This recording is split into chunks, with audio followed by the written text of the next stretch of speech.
ہم نے رب کے حکموں کو توڑا، ہم نے پرواہ ہی نہیں کی۔ ہم سمجھے دنیا میں آئے ہیں تو ہماری دنیا ہے، آوارہ ہوں، خواہشات نفس کے مطابق زندگی گزاریں، آنکھیں بے حیائی میں لگی رہیں، سوچیں آوارگی میں لگی رہیں، کان نغمے سنتے رہے، زبان جھوٹ بکتی رہی، ظلم و جبر کا بازار گرم رکھا، عصمتیں عزتیں پامال کرتا رہا، لوگوں کا مال لوٹتا رہا، حق غصب کرتا رہا، کلیجی اور دل چیرتا رہا، لوگوں کو زخمی کرتا رہا، لوگوں کے جذبات سے کھیلتا رہا، پرواہ نہیں کی کہ یہ دنیا ہے، امتحان گاہ ہے، چند دنوں کے لیے آئے ہیں، اللہ کے حضور پیش ہونا ہے، عملوں کا حساب ہونا ہے۔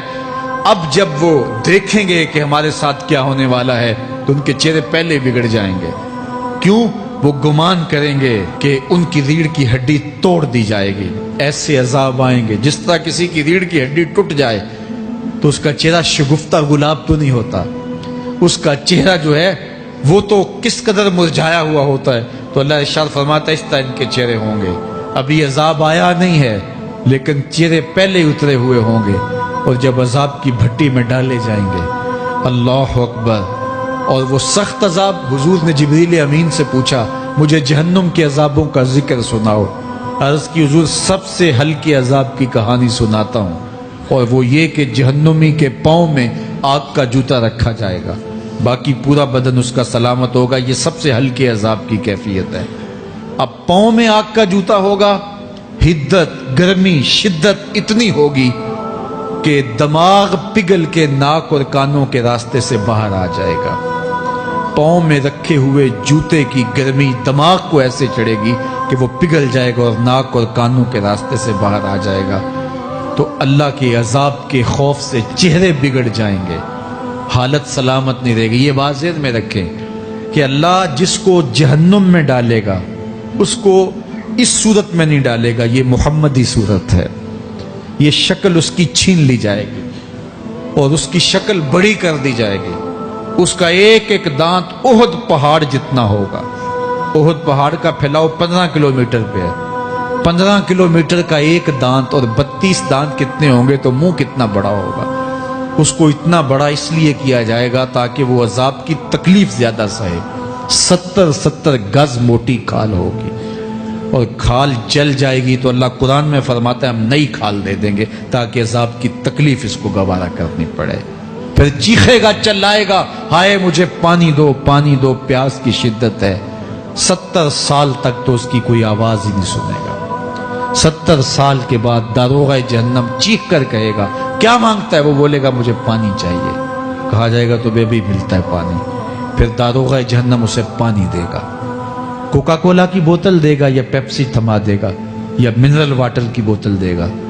نہیں، قرآن بتاتا ہے اسے مائے حمیم دیا جائے گا، کھولتا ہوا پانی، اور وہ اتنا گرم ہوگا جب پینے کے لیے چہرے کے قریب کرے گا اس سے اٹھتی ہوئی بھاپ کی وجہ سے چہرے کی کھال ادھڑ کے اس کے اندر گر پڑے گی، لیکن اس کے باوجود اس کو پینا پڑے گا۔ اللہ فرماتا ہے یہ دنیا ہی سب کچھ نہیں ہے، سمجھ لیا یہی سب کچھ ہے، آخرت کو بھول گئے، صبح اٹھے کام پہ چلے گئے، شام آئے آوارگی میں چلے گئے، صدائیں آتی رہی حی علی الصلاۃ حی علی الفلاح، کوئی پرواہ نہیں کی، نہ پیشانیوں نے سجدے کیے، نہ سوچوں میں پاکیزگی آئی، زندگی یوں گزار کے چلے گئے۔ ایسے نہیں، کہا ایک وہ ہوں گے جن کے چہرے شگفتہ گلاب ہوں گے، ایک وہ ہوں گے جن کے چہرے بگڑے ہوئے ہوں گے۔ اللہ اکبر، کلا اذا بلغت التراقی، یہ تو قیامت کا منظر ہے نا، قیامت سے قبل بھی ایک منظر ہے، اللہ اس منظر کو بھی بیان کر رہا ہے، کلا اذا بلغت التراقی، ہاں جب جان گلے کو پہنچ جائے گی۔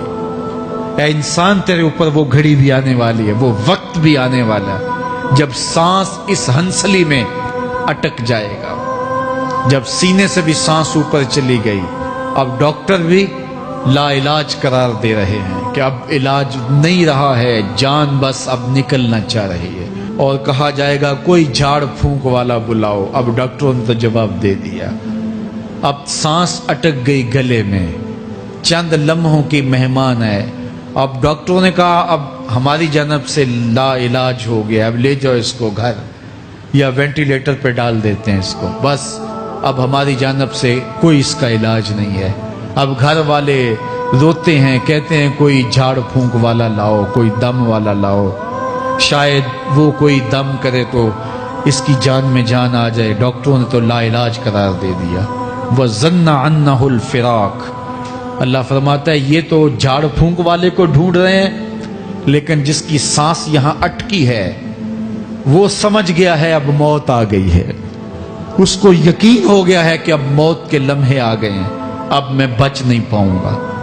اب آنکھیں تاڑے لگی ہوئی ہیں. وَالْتَفَّتِ السَّاقُ بِالسَّاقِ. پنڈلی پہ پنڈلی چڑھ رہی ہے. جب موت آ جاتی ہے تو پھر پنڈلی سے پنڈلی لپٹ جاتی ہے، اس کو پھر جدا کرتے ہیں اور جدا کر کے دونوں انگوٹھے باندھ دیتے ہیں تاکہ پنڈلی کے اوپر پنڈلی نہ چڑھے.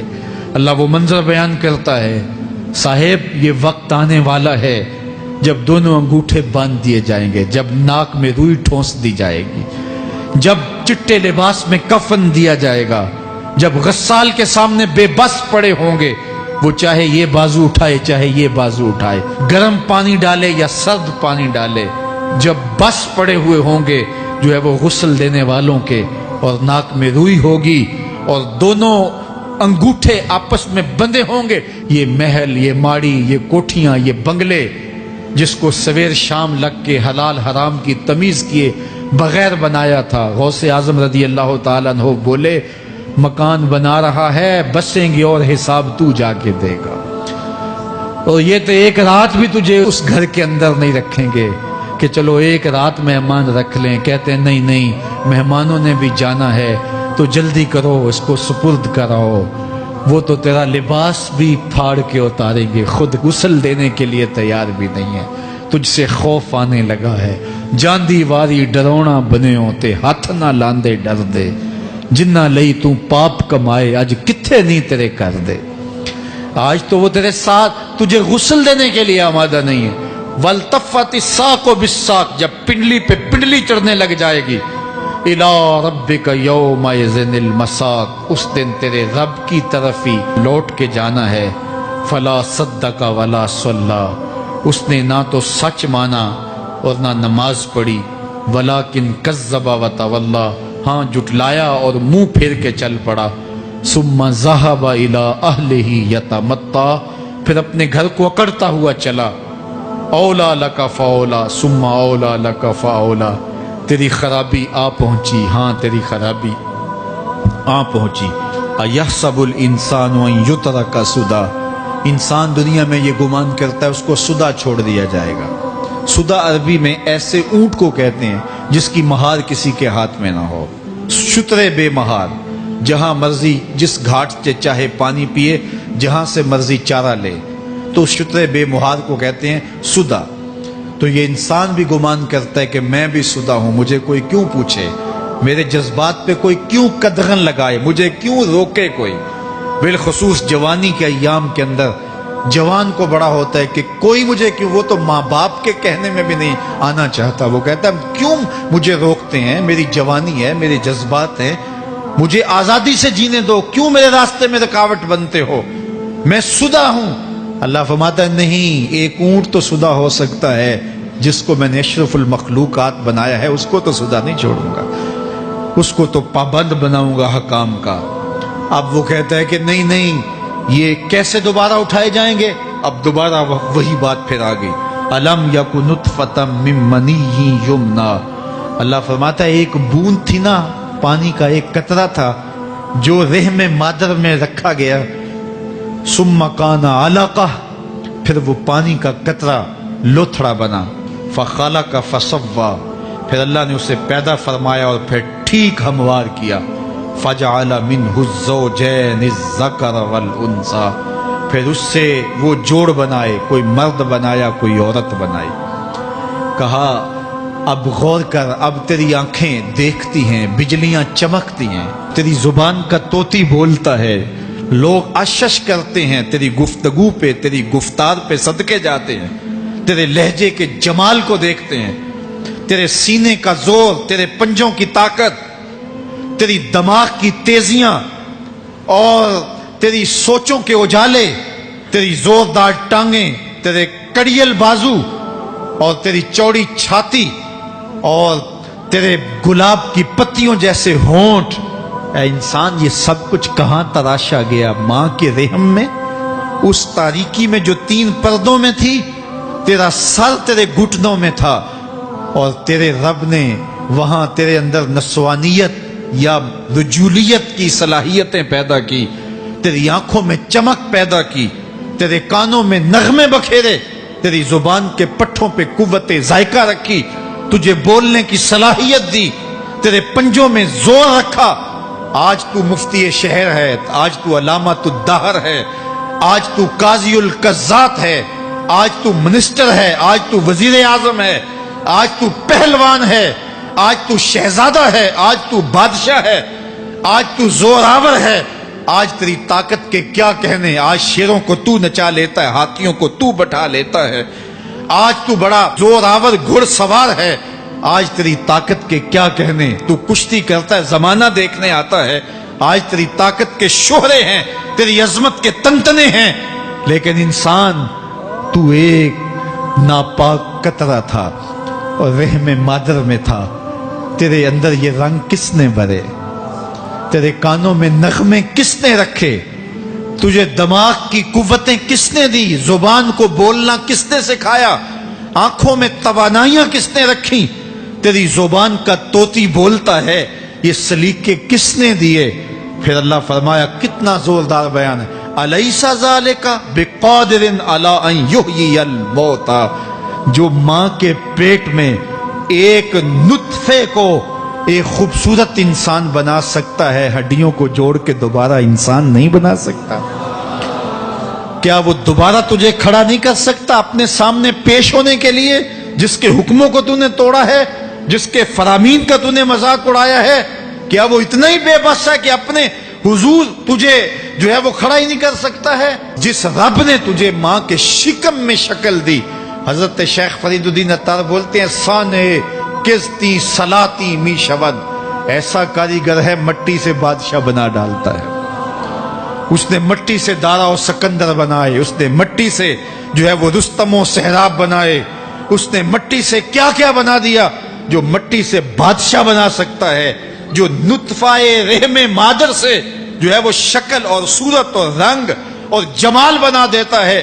تیری صورت نکھرتی ہے، تیرے ہونٹ گلابی ہیں اور تیری نرگسی آنکھیں ہیں، تیرے ریشمی بال ہیں اور تیری خوبصورت رنگت ہے، تو چال چلتا ہے تو لگتا ہے قیامت چل رہی ہے، تیرا قد رانا جو ہے وہ صنوبر کو شرماتا ہے، تیری گفتار کے تنتنے ہیں۔ جس نے اتنی خوبصورت شکل ماں کے رحم میں بنائی، کیا وہ ہڈیوں کو جوڑ کے دوبارہ انسان نہیں بنا سکتا؟ وہ دوبارہ انسان بنائے گا اور پھر تجھے اپنے حضور کھڑا کرے گا۔ اور ایک حدیث میں آتا ہے، اللہ بندے کو اپنے حضور کھڑا کرنے کے بعد اپنے سامنے سے ہٹنے نہیں دے گا جب تک 5 سوال نہیں پوچھ لے گا۔ ان عمرہ ہی فیما افنا ہو، اس کی عمر کے بارے میں پوچھے گا، کہاں ضائع کی؟ میں نے تجھے زندگی دی، 60 سال 70 سال 40 سال 50 سال، اس زندگی کو کہاں گزار کے آیا ہے؟ ان شباب ہی فیما ابلا ہو، اس کی جوانی کے بارے میں پوچھا جائے گا، جوانی کہاں گزار کے آیا ہے؟ مجنوں تو نہیں بنا رہا، خواہشات کا اسیر تو نہیں ہو گیا، دیوانوں کی طرح زندگی تو نہیں گزار کے آ گیا؟ تیری جوانی کسی چوک میں تو نہیں گزری، تیری جوانی آوارگی میں تو نہیں گزری، ساری رات سوشل میڈیا کے اوپر گندگی اور غلاظتیں تو نہیں دیکھتا رہا؟ تیری زندگی گزری کہاں ہے؟ تیری جوانی گزری کہاں ہے؟ اگر کوئی جواب نہ ہوا تو پھر کیا جواب دے گا؟ اور وہ کتنا خوش نصیب ہوگا جو کہے گا، مالک میری جوانی سجدوں میں گزری، میری جوانی قیام میں گزری، میری جوانی رکوع میں گزری۔ میرے حضور فرماتے ہیں، سبعۃ یظلھم اللہ فی ظلہ یوم لا ظل الا ظلہ، 7 اشخاص ایسے ہیں قیامت کے دن جب کوئی سایہ نہیں ہوگا، اللہ ان 7 کو اپنے عرش کا سایہ دے گا۔ ان میں سے دوسرا شخص میرے حضور نے بیان فرمایا، وشاب نشأ فی عبادت اللہ، وہ جوان جس کی جوانی اللہ کی عبادت میں گزری۔ جوانوں، اپنی زندگی کو مالک کی دہلیز پہ لے آؤ۔ جوانی وہی ہے جو مالک کی چوکھٹ پہ گزرے۔ اپنے دل کا تعلق جوڑو، عشق کرنا ہے تو پھر آمنہ کے لال سے کرو۔ محبت کا رشتہ ان سے جوڑو، تعلق کا ربط ان سے قائم کرو، جوانی کو دین کی راہ پہ ڈالو۔ اللہ اکبر۔ سنو میرے حضور کا فرمان، انا حبیب اللہ، میں اللہ کا حبیب ہوں۔ پھر فرمایا الشاب التائب حبیب اللہ، جو جوان جوانی میں توبہ کرے وہ بھی اللہ کا حبیب ہے۔ آؤ اللہ کے حبیب بن جاؤ، اللہ کے حبیب بن جاؤ، اللہ کے حبیب بن جاؤ، اللہ کے محبوب بن جاؤ۔